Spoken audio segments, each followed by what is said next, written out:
बिस्मिल्लाहिर्रहमानिर्रहीम अस्सलाम वालेकुम। सऊदी अरेबिया का एक और बड़ा तारीखी फ़ैसला, बल्कि फ़ैसले पे अमल दरामद कहिए, दो गैर मुल्कियों को सरकलम करके निशानी इबरत बना दिया गया है। और ये इनका जुर्म इतना घिनौना और संगीन था एक गैर मुल्की खातून के ख़िलाफ़, जो अपनी ज़िंदगी की शायद कह लीजिए कि सारी सबसे बड़ी दौलत खो चुकी थी इन बदबख्तों की वजह से।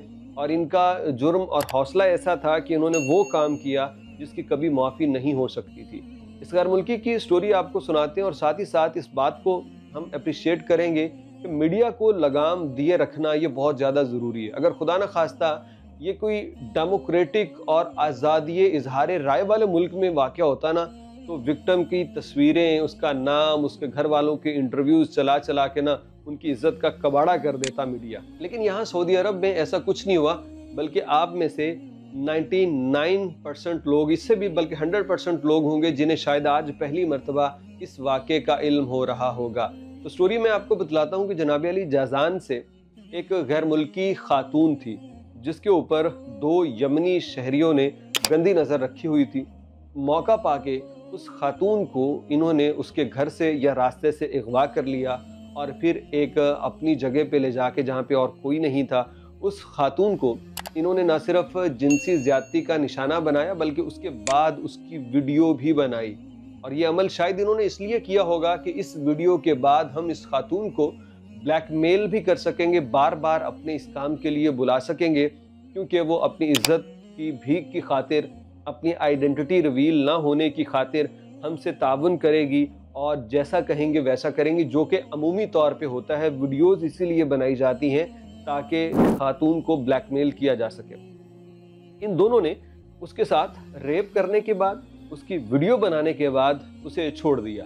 ये खातून अगर किसी और मुल्क में होती है, गैर मुल्की खातून है, ये सऊदी खातून नहीं है अभी, लेकिन यहाँ पे खातून की इज्जत है, वो गैर मुल्की है या सऊदी है, ये आप भी जानते हैं। बेशुमार ऐसे लोग इस बात की तायद करेंगे। आप कमेंट करके बताइएगा कि जो इज्जत औरत को सऊदी अरब में हासिल है, दुनिया के किसी और मुल्क में इतनी इज्जत आपने देखी, अजनबी हो या सऊदी हो, ये ज़रूर बताइएगा कमेंट करके।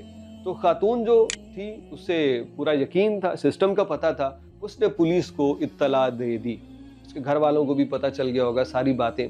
तो जनाब अली फिर इसके बाद इदारे हरकत में आए।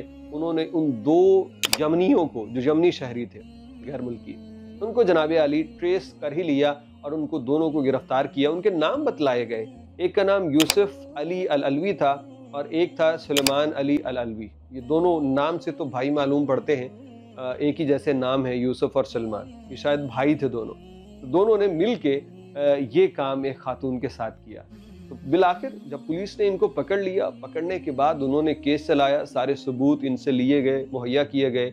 और इस बीच जो इस किस्म की वीडियोस होती है ना, वो सिर्फ तब तक महफूज रहती हैं जब तक अदालत में बतौर सबूत उनको पेश ना कर दिया जाए। जब वो अदालत में बतौर सबूत पेश हो जाती है, और इनका बड़ा क्राइटेरिया होता है, उन वीडियोस को हर बंदा नहीं देख सकता, उनको प्रोसिक्यूटर भी अगर देखता है तो उसके बाद उसको कोई इजाज़त के बगैर देख नहीं सकता। जज भी उस पर मुकर्रर करता है, उसकी मर्जी है वो उसको देखे या ना देखे, या उसके लिए स्पेशली वो एडिट करवाते हैं कि खातून का चेहरा रिवील ना हो, या अगर इंतहाई संगीन हालात हैं तो उस सूरत में बतौर सबूत के तौर पे वो जज को इस तरह से दिखाई दे कि औरत की तकरीम का हया फिर भी रखा जाए।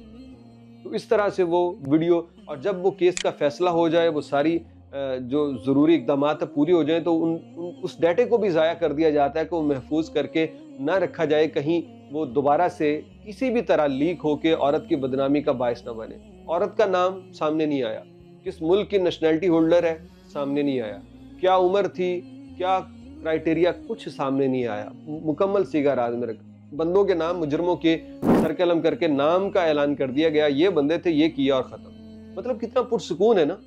हमारे यहाँ मैं देखता हूँ कि माइक लेके लोग जेलों में खड़े होते हैं, अपने आप को सहाफ़ी कहने वाले ख़वातीन खड़ी होती हैं और जाके मुजरिम से, रेप के मुजरिम से सवाल कर रही होती है, कैसे किया फिर तुमने? वो बता रहा होता था वो ऐसे लड़की थी, मैंने उसको यहाँ से पकड़ा, फिर यूँ किया, फिर यूँ। कत्ल के मुजरिमों को लोग पकड़ा, अच्छा कैसे मारा? मैंने जो उसके हाथ बांधे, फिर मैंने उसके मुंह में ये डाल दिया, मैंने गले पे ये कर दिया। पूरे छोटे छोटे बच्चों को सुना रहे होते हैं कि जनाब इस तरह से जुर्म होता है, और कोई पूछने वाला ही नहीं, कोई बताने वाला ही नहीं। लेकिन یہ ایک بدبخت لوگ تھے، ایک اچھا میں کہتا ہوں انجام ان کا ہوا، بہت اچھا ہوا، یہ یہی اسی کو ڈیزرو کرتے تھے کہ انہوں نے ایک عورت کے ساتھ یہ کیا اور ان کو سزائے موت دے کے عبرت کا نشان بنا دیا گیا۔